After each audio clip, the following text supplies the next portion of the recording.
Welcome to heavenly சமையல். நம்ம இன்றைக்கி பார்க்க போகிறது பச்சை முந்திரி பருப்பு போட்டு கோதுமை ரவை உப்புமா. இந்த பச்சை முந்திரி பருப்பு ரொம்ப சாஃப்டாக ரொம்ப டேஸ்ட்டாக இருக்கும். வாங்க வீடியோக்குள்ளே போகலாம். நாம் இன்றைக்கி செய்ய போகிற கோதுமை ரவை உப்புமாவுக்கு இந்த டம்ளரால் 1 டம்ளர் கோதுமை ரவை எடுத்து வச்சுருக்கேன். அதுக்கு ஒரு நல்ல பெரிய சைஸ் வெங்காயம் நீட்டாக கட் பண்ணி வச்சுருக்கேன். ஒரு கேரட், பெரிய கேரட் பொடியாக கட் பண்ணி வச்சுருக்கேன். ஒரு 5-6 பீன்ஸ் பொடியாக கட் பண்ணி வச்சுருக்கேன். 2 பச்சை மிளகாய், கொஞ்சம் கருவேப்பிலை.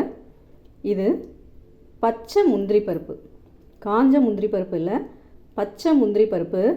இது இந்த சீசனில் தான் கிடைக்கும். இது கோதுமை ரவை உப்புமாவில் போட்டு கிண்டுனா சூப்பராக இருக்கும். அதனால் நல்லா ஒரு கைப்பிடி அளவு பச்சை முந்திரி பருப்பு எடுத்து வச்சுருக்கேன். இப்போ எப்படி செய்யலான்னு பார்க்கலாம். ஒரு வாணலில் நல்லா ஒரு குழிக்கரண்டி அளவு எண்ணெய் விட்டு நம்ம கடுகு, உளுந்து, கடலைப்பருப்பு தாளிச்சிக்கலாம். இன்னும் எண்ணெய் காஞ்சதுக்கப்புறம் பார்க்கலாம். எண்ணெய் காஞ்சிச்சு. இப்போ கடுகு, உளுந்து, கடலைப்பருப்பு இது நம்ம தேவைக்கேற்ப போட்டுக்கலாம்.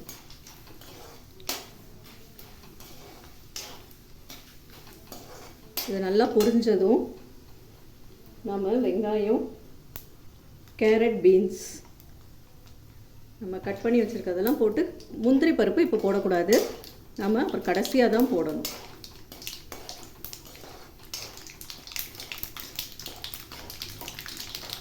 கடுகு, உளுந்தெல்லாம் பொரிஞ்சிச்சு.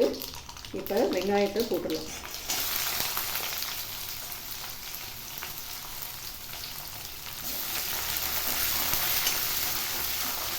வெங்காயம் லைட்டாக வதங்கினதும் நம்ம காய்கறியை போட்டுடலாம். காய்கறி, பச்சை மிளகாய், கருவேப்பிலை எல்லாத்தையும் போட்டுடலாம்.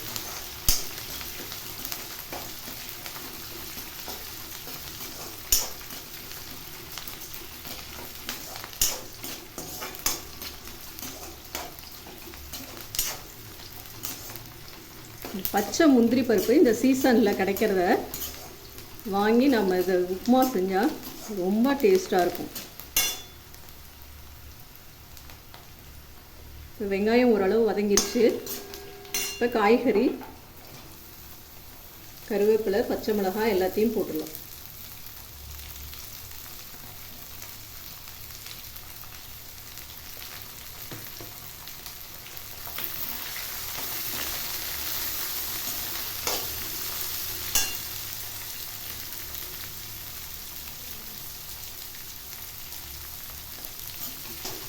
காய்கறி இது எல்லாத்தையும் நல்லா வதக்கிடணும்.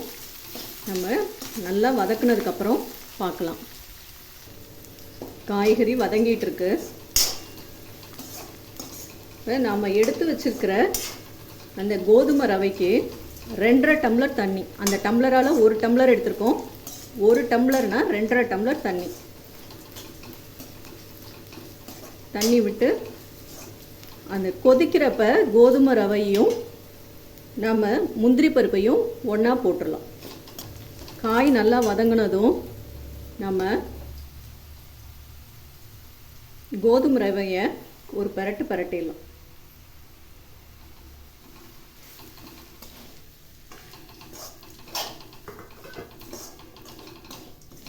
லேசாக ஒரு பரட்டிட்டோம்னா, ஒரு வறுத்துட்டோம்னா நல்ல வாசனையாக இருக்கும். அதுக்காக தான்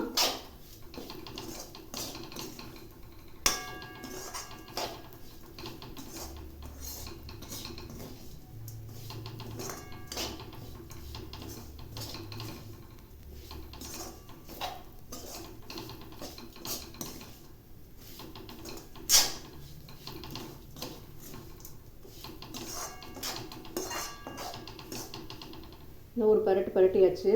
நம்ம இப்போ 2.5 டம்ளர் தண்ணி அளந்து வச்சுருக்கோம். அதை விட்டுடலாம். அவ்வளோதான்.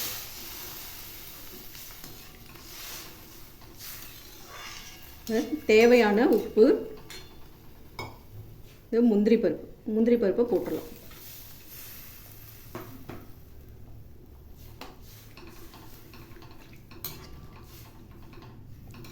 பச்சை முந்திரி பருப்பு நல்லா சாஃப்டாக இருக்கும். அதனால தான் நம்ம கடைசியாக போடுறோம். அது ஒரே இதில் வெந்துடும். இப்போ தேவையான அளவு உப்பு போட்டு மூடி வச்சிடலாம். தேவையான அளவு உப்பு போட்டு மூடி வச்சாச்சு. அடுப்பை நல்லா சிம்மில் வச்சுக்கலாம். அவ்வளோதான், அது வேகட்டும், அப்புறம் பார்க்கலாம். ஓரளவு வெந்துருச்சு, இன்னும் லேசாக தண்ணி இருக்குது. திரும்பவும் கொஞ்சம் நேரம் மூடி வச்சிடலாம். நல்லா சாஃப்டாக வேகட்டும். இப்போ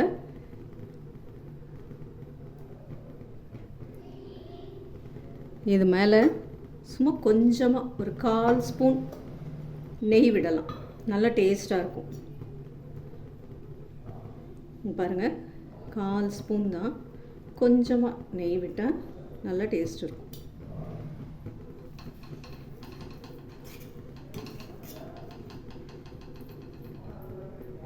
அவ்வளோதான், மூடி வச்சிடலாம். கொஞ்சம் நேரம் வேகட்டும். இது கடைசியாக கொஞ்சமாக நெய்யும் விடலாம். கடைசி கொஞ்சோண்டு தேங்காய் எண்ணெய், ஒரு 1/2 டீஸ்பூன் இல்லை 1 டீஸ்பூன் தேங்காய் எண்ணெய் மேலே விட்டிங்கன்னா இன்னும் சூப்பராக இருக்கும். என்கிட்ட தேங்காய் எண்ணெய் இல்லை, அதனால் நான் ஒரு 1/4 ஸ்பூன் நெய் விடுறேன். தேங்காய் எண்ணெய் விட்டால் ரொம்ப சூப்பராக இருக்கும். அவ்வளோதான், நல்லா வெந்துருச்சு பாருங்கள். நல்லா உதிரி உதிரியாக சூப்பராக வெந்துருச்சு. இப்போ நம்ம அடுப்பை ஆஃப் பண்ணிடலாம். அவ்வளோதான், கோதுமை ரவை உப்புமா பச்சை முந்திரி பருப்பு போட்டு வெஜிடபிள்ஸ்லாம் போட்டு ரெடி ஆயிடுச்சு. கோதுமை ரவை உப்புமா, வெஜிடபிள்ஸ், பச்சை முந்திரி பருப்பு எல்லாம் போட்டு ரெடி ஆயிடுச்சு. தொட்டுக்க தேங்காய் சட்னி.